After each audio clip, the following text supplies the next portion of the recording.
Welcome back students to my class. और हम लोग मोबाइल कम्युनिकेशन पढ़ रहे थे, तो जिसमें हम लोगों ने जीएसएम आर्किटेक्चर को अच्छे से पढ़ लिया था कि किस प्रकार से हर एक सेक्शन आपका एक दूसरे से कनेक्टेड है, किस तरह से एचएलआर वीएलआर आपके सब्सक्राइबर की डेटा को रखते हैं।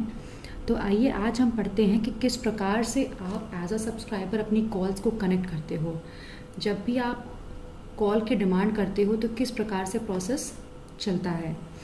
तो कॉल फ्लो इन जीएसएम। तो सबसे पहले कॉल की प्रोसेसिंग होती कैसे है। तो जैसे ही आप अपना फ़ोन स्विच ऑन करते हो या पावर ऑन करते हो तो उस वक्त उसके पास ना कोई फ्रिक्वेंसी एलोकेट की जाती है, ना कोई टाइम स्लॉट एलोकेट किया जाता है। वो आपका जैसे ही सेल फोन ऑन होता है वो फटाफट कंट्रोल चैनल्स की स्कैनिंग शुरू करता है, खोजना शुरू करता है कि कौन सा कंट्रोल चैनल अवेलेबल है हमें इंफॉर्मेशन पहुंचाने के लिए बीटीएस तक, बेस ट्रांसीवर सिस्टम तक। जो सबसे स्ट्रॉन्गेस्ट सिग्नल उसको नियरेस्ट मिलता है, फ़ोन उस सिग्नल को पकड़ लेता है या कैच कर लेता है। फिर आपका सेल फोन एक मैसेज ट्रांसमिट करता है बीटीएस को कि I am present in your area, कि मैं आपके एरिया में प्रेजेंट हूँ और मुझे कॉल एक लगानी है। फिर बीटीएस ऐसी इंफॉर्मेशंस को एमएससी तक ट्रांसफ़र करता है और वीएलआर विजिटर लोकेशन रजिस्टर तक ट्रांसफ़र करता है। एमएससी फटाफट चेक करता है कि ये रजिस्टर्ड यूज़र है कि नहीं, ऑथेंटिकेटेड है कि नहीं। अगर इफ़ सो ऑथेंटिकेटेड होता है तो बीटीएस उसे एक्नॉलेजमेंट भेजता है कि आप कॉल लगा सकते हो। फिर फ़ोन रजिस्टर्ड किया जाता है और फ़ोन की एग्जैक्ट लोकेशन बीटीएस को बताई जाती है कि ये हमारे फ़ोन की एग्जैक्ट लोकेशन है, वो इस एरिया में है। फिर उस एरिया की सेल फोन की जो भी फ्रिक्वेंसी खाली होती है वो उसे एलोकेट कर दी जाती है।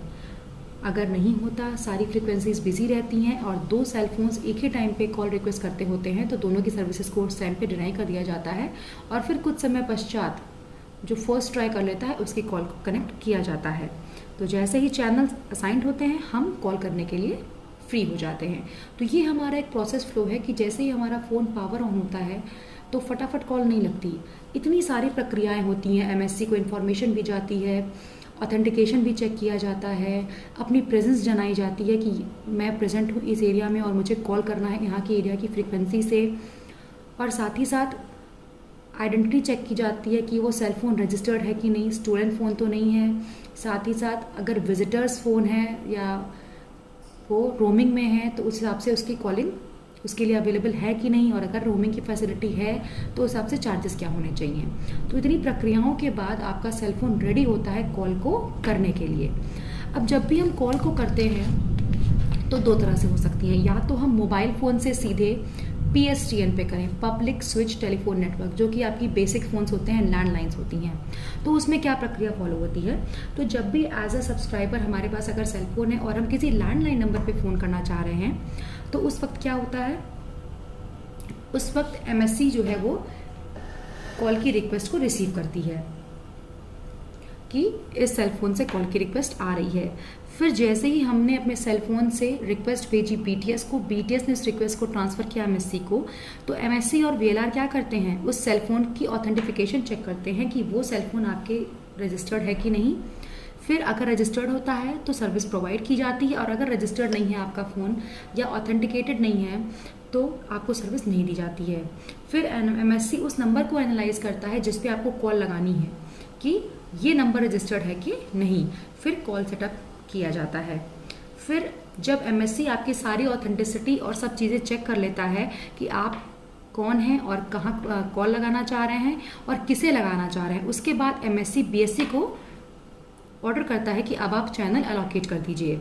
बीएससी चैनल एलोकेट करता है और इस इंफॉर्मेशन को आपके मोबाइल स्टेशन यानी आपके हैंडसेट को ट्रांसफ़र करता है through the forward control channels. फिर आपकी कॉल कनेक्ट की जाती है और कॉल पार्टी आंसर करती है और कन्वर्सेशन होता है। इस मध्य में अगर आप as a user mobile phone पे बात कर रहे हो तो अगर आप मूवमेंट में हो तो अगर हैंडओवर की प्रक्रिया होने वाली होती है तो एमएससी गवर्न करता रहता है प्रोसेस को, और अगर हैंडओवर की प्रक्रिया होती है तो फटाफट एमएससी बीएससी को एलोकेट करता है कि हैंड ऑफ की प्रक्रिया होने वाली है और आप नया चैनल नए एरिया का एलोकेट कीजिए। और अगर कोई हैंडओवर की प्रक्रिया नहीं दिखती है तो आप उसी फ्रिक्वेंसी पे बात करते चलते हैं। नेक्स्ट आपका होता है कि अगर आप मोबाइल फ़ोन से मोबाइल पे कनेक्शन कराना चाह रहे हो तो जब भी ऐसा कंडीशन होती है तो मोबाइल को कॉल करनी होती है तो वो फटाफट एक रिक्वेस्ट भेजता है रैंडम एसएस चैनल के द्वारा बीटीएस को कि yes I am present in your area, मैं आपके एरिया में प्रेजेंट हूँ और मुझे कॉल लगानी है। फिर बीटीएस मोबाइल की ऑथेंटिफिकेशन चेक करता है along with the identification number, जो कि IMEI नंबर होता है, इंटरनेशनल मोबाइल इक्विपमेंट आइडेंटिटी की, कहीं फ़ोन हमारा फ्रॉडेंट या स्टोलन फ़ोन तो नहीं है। फिर अगर सब कुछ चेक हो जाता है तो आपको एक्नॉलेजमेंट मिल जाती है कि आप कॉल करने के लिए फ्री हो। फिर BTS आपको क्या करता है, चैनल असाइन कर देता है और आपकी रिक्वेस्ट को MSC को ट्रांसफ़र कर देता है और MSC आपकी इन्फॉर्मेशन को पुनः चेक करती है और आपकी इन्फॉर्मेशन के अकॉर्डिंग आपकी कॉल को BTS को ट्रांसफ़र की जाती है। फिर आपका कन्वर्सेशन प्रोग्रेस में होने लगता है। यानी आप कभी भी कॉल लगाने की कोशिश करोगे तो आप जैसे ही फ़ोन ऑन करोगे आपके पास कोई फ्रिक्वेंसी नहीं होगी। आप पहले BTS को रिक्वेस्ट करोगे कि मैं आपके एरिया में हूँ और मैं इस फ्रिक्वेंसी में बात करना चाहता हूँ। फिर आपकी आइडेंटिफिकेशन चेक की जाएगी, ऑथेंटिफिकेशन चेक की जाएगी। सब कुछ चीज़ें चेक करने के बाद अगर सब कुछ ओके है तो आपको सर्विस दी जाती है। और अगर at a time 2 users phone लगाने की कोशिश करते हैं तो दोनों की सर्विसेज के लिए सर्विसेज को बाहर कर दिया जाता है और कुछ समय पश्चात पुनः सर्विस प्रोवाइड की जाती है। हमेशा VLR और MSC एक्टिवेट मोड में रहते हैं। आप जब भी कॉल की रिक्वेस्ट करते हो BTS आपकी इन्फॉर्मेशन को तुरंत MSC तक पहुंचाता है और MSC तुरंत VLR को हाई अलर्ट पे करता है कि इस यूज़र की सारी इन्फॉर्मेशन आप निकालिए कि कहीं यूज़र हमारा विजिटर तो नहीं है और अगर है तो रोमिंग की फैसिलिटी उस पर अवेलेबल है कि नहीं है। चलिए, तो आई होप सो आपको ये समझ में आया होगा। स्टूडेंट्स, सैटेलाइट कम्युनिकेशन में एक टॉपिक था DTH, जो कि हम स्किप कर गए थे। तो आइए आज हम बात करते हैं DTH की। तो DTH क्या है? डायरेक्ट टू होम, एक ऐसी सुविधा, एक ऐसी फैसिलिटी जिसके द्वारा आप एज अ यूज़र सीधे अपने प्रोग्रामर्स के टच में रहते हो। आपको कोई भी केबल ऑपरेटर की आवश्यकता नहीं पड़ती है, कोई मिडल में आपके और प्रोग्रामर के बीच में नहीं होता है। सीधे आप अपने प्रोग्राम्स को सैटेलाइट से अपने घर पर बैठे अपनी पर्सनल डिश एंटीना के द्वारा रिसीव कर लेते हो।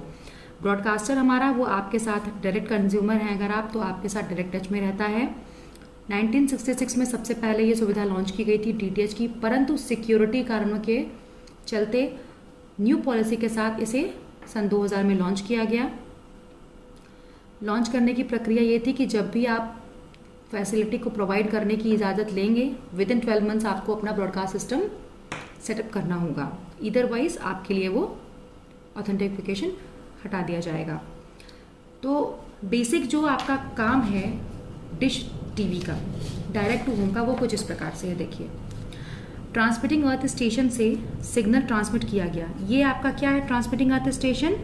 ये है ब्रॉडकास्टर जो कि आपके प्रोग्राम को ब्रॉडकास्ट करना चाह रहा है, जो भी आप सीरियल्स, टीवीज, मूवीज देखते हो। अपलिंक एंटीना के द्वारा आपके सिग्नल्स को ट्रांसमिट किया जाएगा 14 गीगाहर्ट्ज पे। ठीक है, सिग्नल गया सैटेलाइट पे, सैटेलाइट ने उसको रीब्रॉडकास्ट कर दिया। यहाँ से ट्रांसमिटिंग अर्थ स्टेशन ने आपके प्रोग्राम को ब्रॉडकास्ट किया अपलिंक एंटीना के द्वारा 14 गीगाहर्ट्ज पे। सैटेलाइट ने उस प्रोग्राम को रिसीव किया और रीब्रॉडकास्ट कर दिया। कहाँ पे? रिसीविंग एंटीना के द्वारा, जो कि कहाँ पे लगा होता है? आपके रिसीवर्स हाउस पे, यानी आपके घरों पे।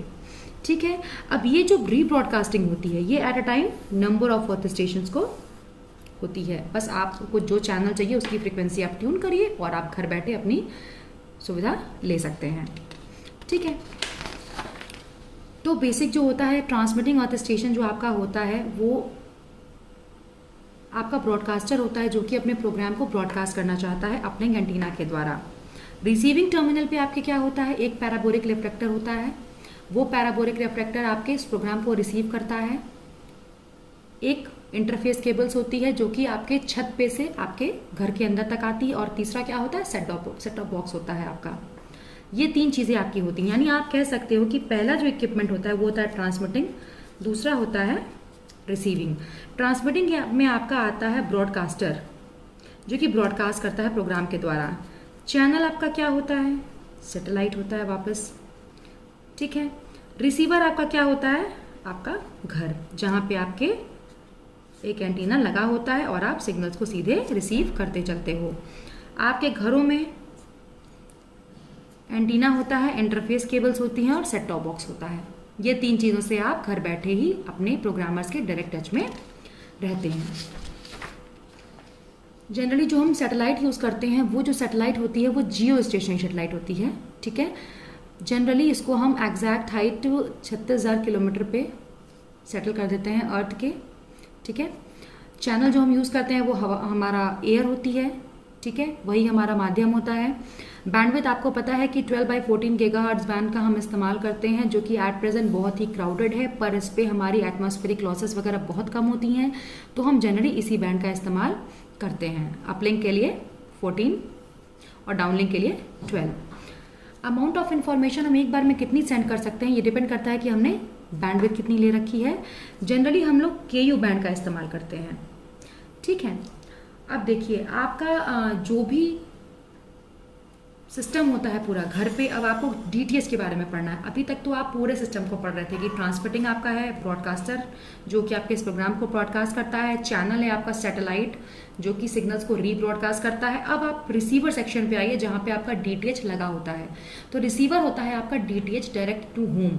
वो होता क्या है, एक पैराबोलिक एंटीना, एक इंटरफेस केबल्स जो आपके घरों में आती है छत पर से, और एक सेट टॉप बॉक्स। तो आपके घरों पे जो यूनिट होती है उसको हम 2 भागों में विभाजित करते हैं। एक होती है आउटडोर यूनिट और एक होती है आपकी इंडोर यूनिट। आउटडोर यूनिट वो यूनिट होती है जो कि हम घर के बाहर छत पे अपने रूफ टॉप पे या विंडोज वगैरह पे माउंट कराते हैं, जिसमें होता क्या है, रिसीवर एंटीना जिसको हम कहते हैं पैराबोलिक रिफ्लेक्टर। इस पैराबोलिक रिफ्लेक्टर का जो मेन कंपोनेंट होता है वो होता है LNA, लो नॉइस एम्पलीफायर, जो कि सिग्नल में आई नॉइस को क्या करेगा, सप्रेस कर देगा और कन्वर्टर को उसे प्रोवाइड कर देगा ताकि निर्धारित फ्रीक्वेंसी पर उसे हम कन्वर्ट कर सकते हैं, ठीक है। देखिए आप इस डायग्राम को थोड़ा ध्यान से देख लीजिए। तो आपके जो रिसीवर सेक्शन होता है जो कि आपको ब्रॉडकास्टर से मिल रहा है वो 2 भागों में आप घरों पे डिवाइड करते हो, एक आउटडोर यूनिट और एक इंडोर यूनिट। आउटडोर यूनिट में जैसे ही आपको एंटीना पे सिग्नल अपना मिला, उस सिग्नल को आपने क्या किया, लो नॉइज एम्पलीफायर को दे दिया। वो लो नॉइस एम्पलीफायर क्या कर, LNA क्या है, लो नॉइस एम्पलीफायर। वो लो नॉइस एम्पलीफायर सिग्नल के नॉइस को कम कर देगा और उसको किसे प्रोवाइड करेगा, डाउन कन्वर्टर को। क्योंकि हमें जनरली आप 12 गीगाहर्ट्ज़ बैंड पे डाउनलिंक करते हो, इसको हम कम से कम 950 मेगाहर्ट्ज़ पे कन्वर्ट कर देते हैं। तो ये आपकी हो गई क्या, आउटडोर यूनिट। आउटडोर यूनिट का काम है सिग्नल को रिसीव करना, रिसीव करके उसकी नॉइस को सप्रेस करना और उससे निर्धारित फ्रीक्वेंसी पे जो कि हमारे लिए यूजेबल हो उस पर कन्वर्ट कर देना। फिर इस फ्रीक्वेंसी को हम 950 मेगाहर्ट्ज़, इसको हम कहाँ देते हैं, एम्पलीफायर पे। ये एम्पलीफायर क्या होता है, हमारा RF एम्पलीफायर होता है, ठीक है। ये एम्पलीफायर फिर अगेन चैनल सेलेक्टर के माध्यम से हमें एक डिजायर्ड IF फ्रीक्वेंसी देता है, जो जिसको हम कहते हैं चैनल की ट्यूनिंग करना। तो ये RF एम्पलीफायर हमारे इस कन्वर्टर के सिग्नल को रिसीव करता है और चैनल सेलेक्टर और ऑसिलेटर की सहायता से हमें एक इंटरमीडिएट फ्रीक्वेंसी 70 मेगाहर्ट्ज़ की प्रोवाइड कर देता है, जो कि हमारे लिए घरों के लिए सुविधाजनक होती है। फिर हम क्या लगाते हैं, F से फिल्टर। फिल्टर हमारी उन सारी फ्रीक्वेंसीज को हटा देता है जो कि हमारे काम की नहीं होती, ठीक है, और उसी फ्रीक्वेंसी पे हमें IF फ्रीक्वेंसी पे ट्यून कर देता है। फिर डीमॉड्यूलेशन होता है आपका सेट टॉप बॉक्स के अंदर डीमॉड्यूलेटर के द्वारा, और फिर आप अपने टीवी सेट पे, टीवी स्क्रीन पे प्रोग्राम्स को आसानी से देख सकते हो, ठीक है। तो यानी DTH जो आपका सिस्टम है उसमें 2 सेक्शंस होते हैं डायरेक्ट टू होम में, एक आउटडोर यूनिट, एक इंडोर यूनिट। आउटडोर यूनिट में आपका एंटीना जो कि सिग्नल को रिसीव करेगा, उस एंटीना का मुख्य भाग लो नॉइस एम्पलीफायर जो कि नॉइस को सप्रेस करके सिग्नल को बूस्ट अप करेगा और उसे कन्वर्टर को प्रोवाइड करेगा, जो कि जनरली 12 गीगाहर्ट्ज़ के सिग्नल को आपको 950 मेगाहर्ट्ज़ के आसपास कन्वर्ट कर देता है। फिर इस आउटडोर यूनिट के सिग्नल को हम इंटरफेस के केबल्स के द्वारा कहाँ लेके आते हैं, RF एम्पलीफायर पे, जो कि आपके सेट टॉप बॉक्स के अंदर होती है। फिर वो सिग्नल एक इंटरमीडिएट फ्रीक्वेंसी पे 70 मेगाहर्ट्ज़ पे कन्वर्ट किया जाता है, किसके द्वारा, चैनल सेलेक्टर और ऑसिलेटर के द्वारा। फिर उसकी फिल्टरिंग होती है कि अनवांटेड फ्रीक्वेंसीज को हम रिमूव कर दें सेट टॉप बॉक्स में। फिर उसका डीमॉड्यूलेशन होता है और आप अपने प्रोग्राम्स को टीवी सेट पर आराम से देख सकते हो, ठीक है। तो जैसा कि मैंने बताया, इंडोर यूनिट में आपका RF एम्पलीफायर होगा जिसमें हम अपने IF फ्रीक्वेंसी को जनरेट करते हैं, फिर उसे ऑडियो वीडियो सेपरेटर में देते हैं ताकि वहाँ से हमारा ऑडियो वीडियो सेपरेट हो जाए। डीटीएच हमारा जो है वो केबल्स की अपेक्षाकृत बहुत ही मायनों में अच्छा है, क्योंकि एक तो आपकी सीधे आप ब्रॉडकास्टर के टच में हो, बेटर क्वालिटी के सिग्नल्स मिलती हैं, केबल कट हो जाए कोई प्रॉब्लम ऐसी नहीं आती। ऐसे रिमोट एरियाज में भी इजीली आप एक्सेस कर सकते हो इसको। आपके पास बस रूफटॉप पे आपका एंटीना होना चाहिए। मूवीज़ ऑन डिमांड आपकी केबल ऑपरेटर्स के थ्रू नहीं हो पाती थी, ठीक है। ईमेल की सुविधा आपको इस पर रहती है। डायरेक्ट पेमेंट्स आप कर देते हो सैटेलाइट ऑफरिंग कंपनीज को, तो कोई भी आपका मध्यस्थ आदमी नहीं है जो कि चार्जेस में गड़बड़ी कर सकता है, ठीक है। जनरली आजकल जो आपका है मोस्ट यूज्ड है वो एयरटेल है, टाटा स्काई है, वीडियोकॉन है, भारती एयरटेल है, सन डायरेक्ट है, रिलायंस है। इतने सारे आपके at present cable operators dish operators आपके डीटीएच ऑपरेटर्स आपके पास अवेलेबल हैं। तो आई होप सो स्टूडेंट्स आपको आज का ये लेक्चर समझ में आया होगा, जिसमें हमने कॉल फ्लो को पढ़ा कि किस प्रकार से हम मोबाइल को स्विच ऑन करते हुए अपनी कॉल्स को कनेक्ट करते हैं मोबाइल से पीएसटीएन तक और मोबाइल से मोबाइल तक, और साथ ही साथ हमने आज डीटीएच कवर किया है, जिसमें आपको ये पता चला कि किस प्रकार आप घर बैठे सीधे अपने प्रोग्रामर्स के टच में रहते हैं। तो आप इसको स्टडी कीजिए, कोई क्वेरीज हो तो आप ज़रूर मुझसे पूछिए, ताकि मैं ये समझ सकूँ कि आपको चीज़ें समझ में आ रही हैं। चलिए, तब तक आप नेक्स्ट लेक्चर का वेट कीजिए। Thank you.